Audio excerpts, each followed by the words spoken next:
بسم الله الرحمن الرحيم يقول الله تعالى في كتابه الكريم وإذا جاءك الذين يؤمنون بآياتنا فقل سلام عليكم كتب ربكم على نفسه الرحمة تمسكت بالإسلام لا بالمذاهب ولست إلى غير الكتاب بذاهب.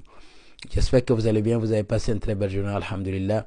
Aujourd'hui, on va parler de deux versets dans le Coran que beaucoup de musulmans n'ont pas compris, même certains imams n'ont pas compris, et pensent qu'Allah incite les musulmans à aller détester les chrétiens et les juifs. On va citer le verset. Allah subhanahu wa ta'ala dit par exemple dans Surah 5, verset 51. Il a dit Ya ayyuhallazina amanu la tattakhidhu al-yahuda wan-nasara awliya ba'duhum awliya'u ba'd wa man yatawallahum minkum fa innahu minhum inna Allah la yahdi al-qawma adh-dhalimin. Allah subhanahu wa ta'ala dit ô les croyants, ne prenez pas pour alliés les juifs et les chrétiens. Ils sont alliés les uns des autres. Et celui qui les prend pour alliés, tu fais partie d'eux. Allah ne va jamais guider les injustes. Quelqu'un qui ne comprend pas le Coran, quelqu'un qui ne connaît absolument rien du tout, il va dire, ouais, bien sûr Allah a dit, surtout quelqu'un qui n'aime pas l'islam. Il faut comprendre que dans le Coran, il y a beaucoup d'histoires. Il y a des guerres qui s'est passées, Allah raconte beaucoup des histoires, surtout l'histoire de Jésus, l'histoire de Moussa et ce qui s'est passé. Et parmi ces histoires-là aussi également, il y a l'histoire de Mohammed, la guerre qui s'est passée entre Mohammed et les Juifs et les chrétiens quand ils étaient à Médine là-bas.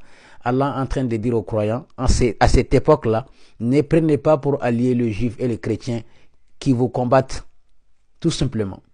Il n'a pas dit c'est une loi qui va perdurer jusqu'à notre époque-là. Non. Les Juifs et les chrétiens qui sont à côté de vous, qui ne vous ont absolument rien fait, il faut lier amitié.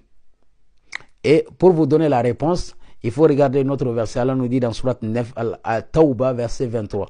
Ya ayyuhallazina amanu, encore une fois, la tattakhzu aba'akum wa ikhwanakum awliya in istahabbu al-kufra ala al-iman wa man yatawallahum minkum fa ulaika humuz zalimun. Allah subhanahu wa ta'ala dit, ne prenez pas pour alliés vos pères ainsi que vos frères s'ils ont décidé, s'ils ont préféré la mécréance contre l'iman, s'ils ont préféré la mécréance sur la croyance. Et celui qui les prend pour alliés, ce sont des injustes. Pourquoi Allah subhanahu wa ta'ala a dit les parents? Pourquoi Allah subhanahu wa ta'ala nous incite à détester nos parents? Non, c'était à l'époque de la guerre, encore une fois. Allah subhanahu wa ta'ala dit, ne prenez pas vos parents, même s'ils sont alliés, c'est-à-dire vous êtes comme alliés pendant la guerre. Parce que pendant la guerre, tu peux faire, toi tu es croyant, mais ton père n'est pas croyants. Donc à cette époque-là, Allah subhanahu wa ta'ala vous dit, ne les prenez pas comme alliés, parce qu'ils sont vos ennemis maintenant. Ils vous combattent, ils veulent même vous tuer. Donc quelqu'un qui veut te tuer, tu ne peux pas le prendre comme un allié. Et ce verset-là aussi également, ça part de l'époque où il y avait la guerre. Et ce n'est pas une continuité où que ça va perdurer jusqu'à notre époque-là. Aujourd'hui, même si ton père n'est pas croyant, il faut le respecter. C'est ton père, peu importe. Mais c'était pendant la guerre. Pourquoi j'ai dit ça? Je vais vous donner la réponse dans Surah 60, verset 8. Allah subhanahu wa ta'ala nous dit La yanhakumullahu anil lazina lam yuqatilukum wa lam yukhrijukum min diyarikum an tabarruhum wa tuqsitu ilayhim. Allah subhanahu wa ta'ala dit Allah ne vous interdit pas de vous allier, de lier amitié avec les juifs et les chrétiens qui ne vous ont pas combattu et qui ne vous ont pas sorti de votre maison. Toutes les personnes qui ne vous ont pas combattu, que ce soit les chrétiens, que ce soit les juifs, ils ne vous ont pas combattu pour la religion et vous ont pas sortir de votre maison, de lier amitié avec eux et aussi d'être équitable envers eux.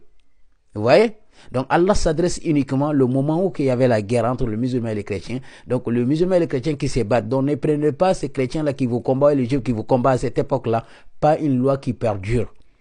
Donc les musulmans, soyez tranquilles. Et vos parents aussi également. C'était pendant les combats. Mais le combat est terminé. Cette histoire est terminée. Ça existe dans le Coran, mais on ne travaille pas. C'est une loi, c'est une histoire qui est passée. Donc on ne doit pas le prendre comme aujourd'hui, quoi. Aujourd'hui, même aujourd'hui, si quelqu'un te bat, tu ne peux pas prendre quelqu'un qui te combat comme un allié, comme la Russie et l'Ukraine.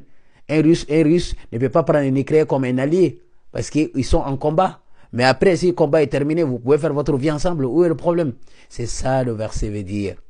Donc prenez soin de vous. Dans peu de temps, nous serons en live. Barakallahu fikum ila liqa. Wassalam.